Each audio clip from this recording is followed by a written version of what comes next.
Oi irmãos, tudo bem? Bem-vindos a mais um vídeo aqui do canal, mais um vídeo estudo da Palavra de Deus. E hoje, dando continuidade ao ano bíblico, nós vamos ler o Desejar de Todas as Nações, capítulo 28, Levi Mateus. Não se esqueçam, o que nós vamos ler aqui são alguns trechos, é o resumo do meu resumo. Recomendo aos irmãos todos lerem o capítulo completo lá no aplicativo da Bíblia. Entre em ano bíblico, você pode ler o capítulo completo e ouvir o audiobook. Então vamos lá. Mateus escutar os ensinos do Salvador ao revelar o convincente Espírito de Deus, sua pecaminosidade, anelou buscar auxílio em Cristo. Estava, porém, habituado ao exclusivismo dos rabis e não tinha nenhuma ideia de que o grande mestre houvesse de fazer caso dele. Esse é um assunto que eu queria falar um pouco já aqui no canal há algum tempo esse mês, e até o final do mês eu queria falar, mas estava meio em dúvida por ser um pouco chato, não gosto de ficar falando dessas coisas.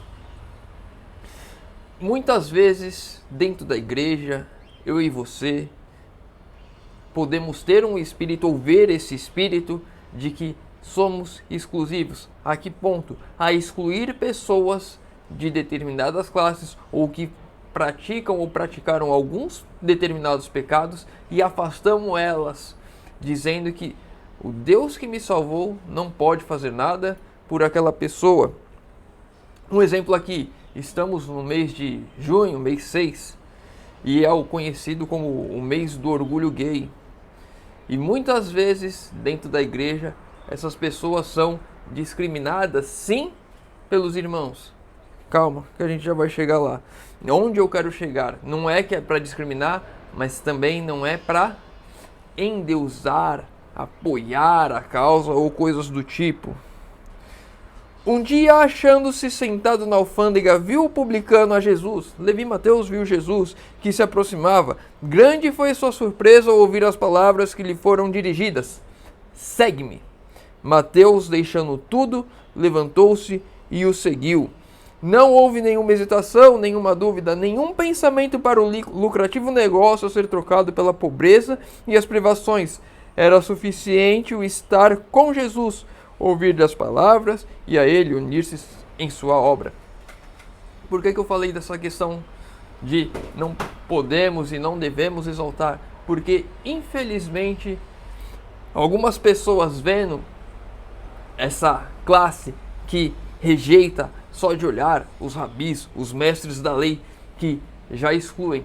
Você é homossexual, você não pode entrar dentro da igreja, a graça não é para você, Jesus não veio aqui para te dar a salvação. Olhando para essa classe de pessoas surge uma outra, dentro da igreja também, pastores e líderes religiosos, duas classes brigando dentro da igreja, nenhuma fazendo aquilo que Deus diz que devemos fazer, uma rejeitando a tudo que é direito e a outra trazendo e apoiando as suas causas.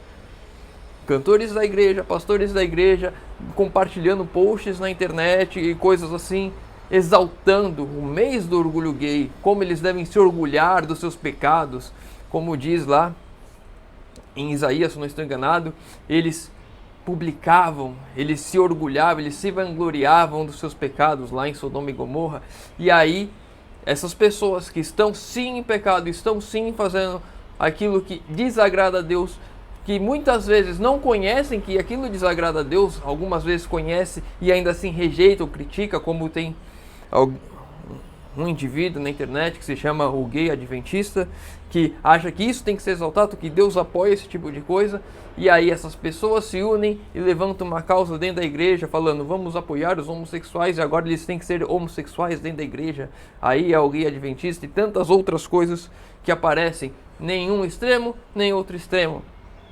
Não devemos rejeitar, devemos acolher, sim, mas lembrar que as práticas dessas pessoas que fazem esse tipo de coisa é errado, sim, aos olhos de Deus. Ele pode continuar fazendo, sim, mas ele saiba o caminho que ele está trilhando. Não é um caminho de vida, não é um caminho de salvação e não é como Levi Mateus, que ao ouvir as palavras de Jesus, segue-me, ele abandonou tudo sem pensar duas vezes. Era rico, tinha muitas posses e abandonou tudo para viver uma vida ao lado de Cristo, uma vida de abnegação, uma vida de serviço a Deus. E assim eu e você somos chamados, e assim essas pessoas também devem ser chamadas. Não para praticar e se orgulhar das coisas erradas que fazem, mas para abandonar as coisas que fazem e seguir a Deus. Nem a rejeição e nem o apoio a causas erradas. Assim devemos ser eu e você. Mesmo se deu com os discípulos anteriormente chamados, quando Jesus pediu a Pedro e a seus companheiros que o deixassem, que o seguissem, eles deixaram imediatamente os barcos e as redes. Alguns desses discípulos tinham queridos cuja manutenção deles dependia. Ao receber, porém, o convite do Salvador, não hesitaram nem inquiriram como hei de viver e sustentar minha família. Obedeceram ao chamado. E assim eu e você também somos chamados hoje. E assim aqueles que vão até a casa de Deus, aqueles que buscam a palavra de Deus, são chamados hoje também a abandonar tudo por Cristo. E aí quando abandonar tudo, não ficar pensando, ai, mais isso, ai, mais aquilo. Fazer. Temos uma mensagem hoje de reforma de saúde. Aí as pessoas ficam pensando, ai, como eu vou comer, ai, como eu vou substituir, ai, como eu isso. Não pense, faça. Deus fez um chamado para você, Deus fez um chamado para mim. Larguemos tudo e façamos aquilo que Deus quer.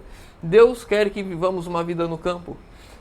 Trabalhe em prol disso, não é? Ai, meu trabalho. Ai, mais a minha casa que eu já comprei. Ai, mais isso. Ai, mais aquilo. Use os seus recursos para fazer a vontade de Deus. Não fique esperando e postergando e falando que não dá por causa do meu emprego. Procure um emprego no campo. Ai, não dá por causa da minha casa. Procure uma casa no campo, venda a sua e compra outra. Tantas coisas as quais podemos fazer.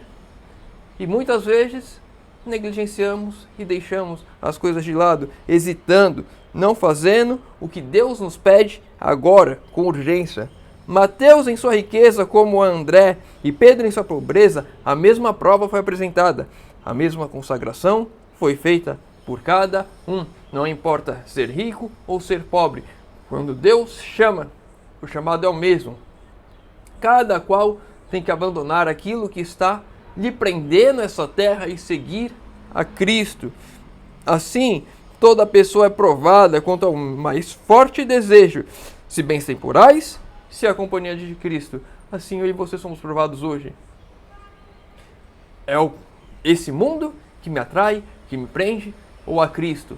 Um dos dois eu devo seguir. Não dá para mim servir a dois senhores, não dá para mim seguir dois senhores, não dá para mim colocar os meus bens nas minhas costas, a minha família nas minhas costas e seguir a Cristo, se assim eles não quiserem. Os meus bens, nem pensar. E a família, se ela não quer, também nem pensar.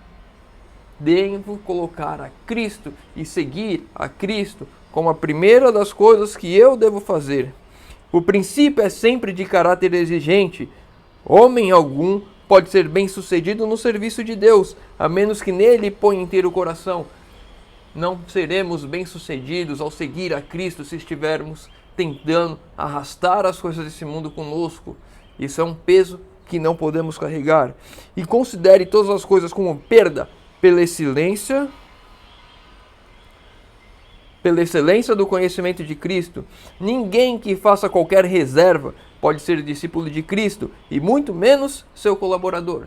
Se estamos tentando conciliar o mundo com Deus, se estamos colocando algumas coisas... Eu ouvi um testemunho uma vez de um senhor já falecido que ele se exaltou e se gloriou. Eu me batizei assim que eu me aposentei, porque antes disso eu não podia, porque eu trabalhava no sábado. Isso não é motivo de orgulho, isso é motivo de tristeza. Mas era um orgulho para ele, um orgulho errado. E assim, eu e você não podemos nos gloriar ou tentar trazer o mundo e Cristo ao mesmo tempo. Devemos abrir mão de tudo por Cristo. Quando os homens apreciam a grande salvação e espírito de sacrifício observado na vida de Cristo, ver-se-á na sua, por onde quer que ele os guie, acompanhá-lo-ão contentes. Eu e você iremos aonde Cristo for, alegres e contentes, confiantes, porque estamos ao lado do nosso Deus. Não importa as dificuldades, não importa aquilo que eu larguei, eu já não fico olhando para trás. Eu olho apenas para a companhia de Cristo. A festa foi oferecida em honra de Jesus. Levi Mateus, ele organizou uma festa para honrar a Jesus. e ali ele chamou todos os seus amigos, os publicanos e outras classes que eram marginalizadas pela sua vida. A festa foi oferecida em honra a Jesus, e este não hesitou em aceitar a gentileza. Bem sabia que isso daria motivo de escândalo ao partido dos fariseus, comprometendo-o também aos olhos do povo. Importante, os publicanos, eles eram mal vistos pela sociedade, porque eles eram como traidores da pátria. Era como se eles tivessem sido da igreja e saído da igreja e agora praticado coisas erradas aos olhos de Deus. E aí Jesus vem para Levi e Mateus nesse contexto e chama segue-me, e ele abandona tudo aquilo que fez ele abandonar a igreja, fez ele se trair a igreja e segue a Jesus. E agora ele dá uma festa para outras pessoas que também traíram a igreja. E Jesus vai nessa festa. E aos olhos dos líderes religiosos era um escândalo. Aos olhos do povo poderia ser um escândalo. Poderia sim trazer grandes problemas para Cristo. Mas ele vai porque ele tinha o objetivo de alcançar essas pessoas também e levar a palavra a essas pessoas também. Então, eu e você, voltando para aquele exemplo do início, os marginalizados, que têm os seus pecados que são execrados, que são abominados pelos líderes da igreja ao ponto de não os permitem entrar na igreja e que hoje é exaltado por alguns também, eu e você devemos sim nos misturar a eles para levar a mensagem. Isso pode ser motivo de escândalo para alguns, mas devemos sim levar a Cristo a todas as pessoas. Não nos converter ao costume deles, não fazer daquilo algo bom. Jesus não estava ali exaltando os publicanos por eles roubarem o povo. Ele estava ali levando a palavra de vida a eles. As palavras dos seus lábios, dos lábios de Cristo, caíam no sedento coração deles, dos publicanos e dos outros marginalizados que estavam na festa, amigos de Levi e Mateus. Com um bendito e vivificante poder, despertavam-se novos impulsos, e a esses excluídos da sociedade abriu-se a possibilidade de uma nova vida. Com Cristo, todos os pecados podem ser purificados, todos os pecados abandonados para servir a Cristo serão perdoados. E essas pessoas que cometem esse tipo de abominação aos olhos de Deus, sim, podem ser perdoados, podem ter uma vida transformada e podem seguir a Cristo normalmente. Podem ser que carreguem marcas no corpo, tatuagens, outras coisas mais que ficaram da vida de pecado, mas estão perdoados sim. Então, eu e você devemos olhar para essas duas classes, aquela que exclui e aquela que exalta, e orientar qual é a forma correta. Não excluir, não exaltar, mas ensinar no caminho. Quando o Espírito Santo foi derramado e 3.000 converteram num dia, depois da morte de Cristo, que ele subiu aos céus, no Pentecostes, houve entre eles muitos que tinham ouvido primeiramente a verdade, à mesa dos publicanos, e alguns deles se tornaram mensageiros do Evangelho. O meu dever e o seu dever é plantar a semente, é levar a mensagem. E no tempo da colheita, quando o Espírito Santo agir, essa pessoa vai poder tomar a decisão dela. Se vai aceitar, abandonar os seus pecados e seguir a Cristo, ou ficar presa aqui nessa terra e viver, ou viver não, e morrer a morte eterna. Era a sua política, a política dos fariseus, acusar Cristo perante os discípulos. E estes, perante Cristo, alvejando onde eles pareciam mais fáceis ferir. Ou seja, com Jesus eles acusavam os discípulos, com os discípulos eles acusavam Jesus. Tem sido dessa maneira porque Satanás tem operado sempre, desde a desarmonia no céu, a todos quantos procuram causar discórdia e separação, atuando por seu espírito.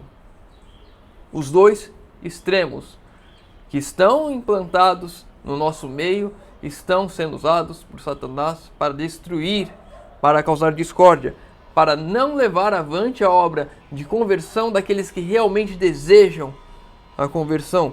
Os fariseus pretendiam ser espiritualmente sãos e, portanto, não necessitados de médico, aos passos que consideravam os publicanos e gentios como perecendo das moléstias espirituais.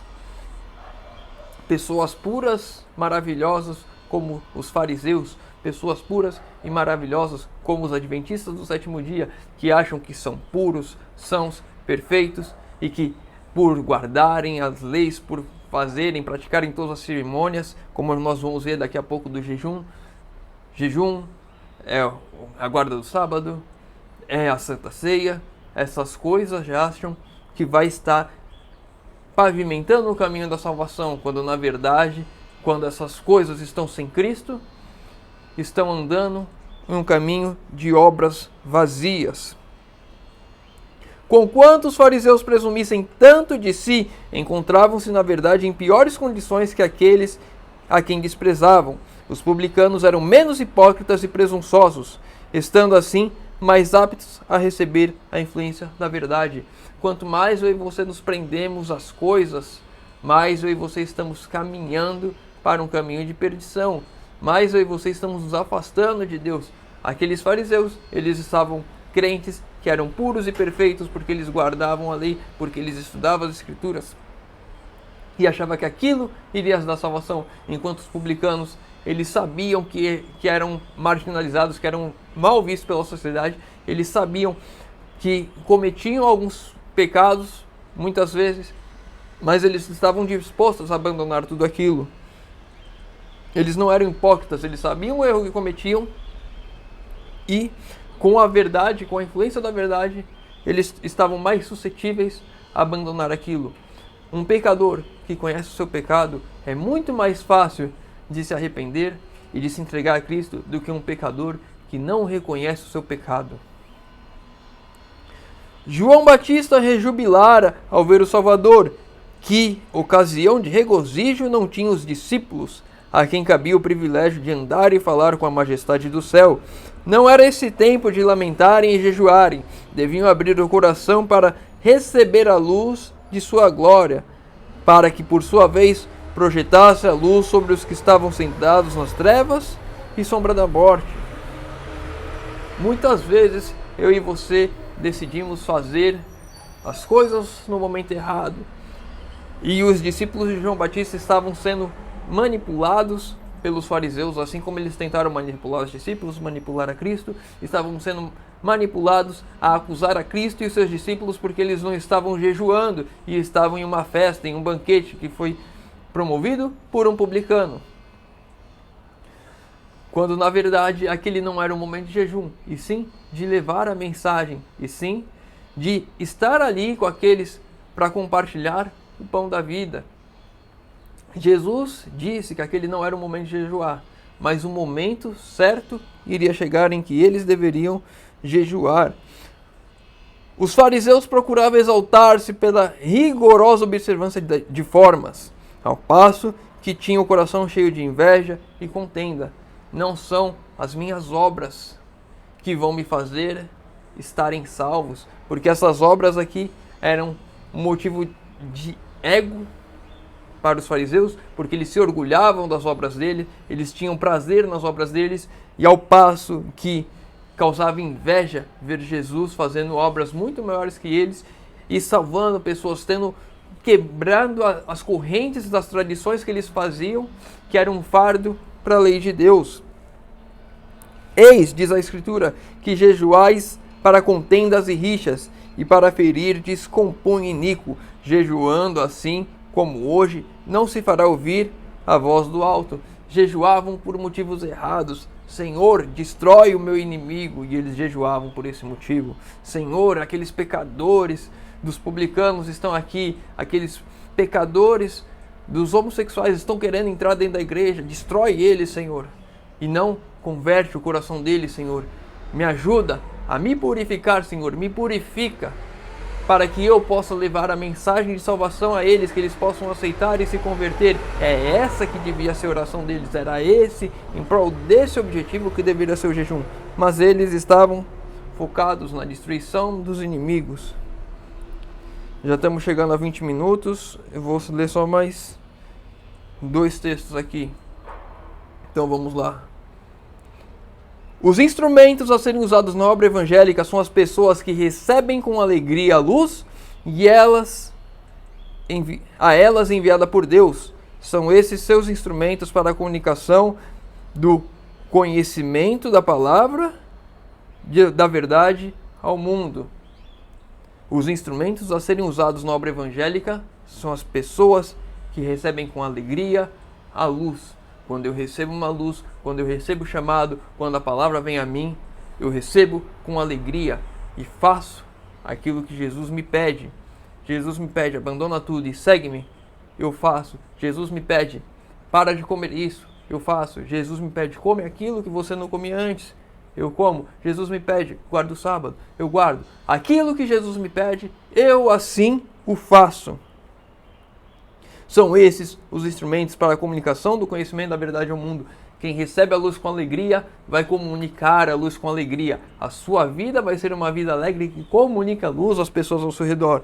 E para a gente finalizar o último texto, o homem se deve esvaziar do próprio eu antes de ser, no mais amplo sentido, um crente em Jesus.